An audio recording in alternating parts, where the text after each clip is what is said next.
Предприемчиви американци вече печелят пари от комичния ефект на песента Кен Ли.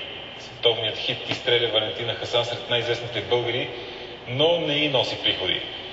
Знаменитата импровизация върху песента на Мария Кери отдавна е надминала 10 милиона зрители само в сайта за видеообмен YouTube.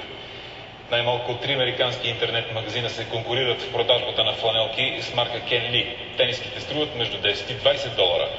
Освен модните тишърти и свичери, феновете могат да си поръчат жилетка за куче, както и стенни часовници или дамска чанта с надпис Кен Ли.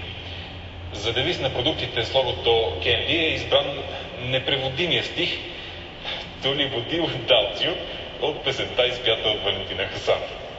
За сега обаче никой, дори и самата Валентина, не се е сетила да защити заглавието Кен Ли в американското патентно ведомство.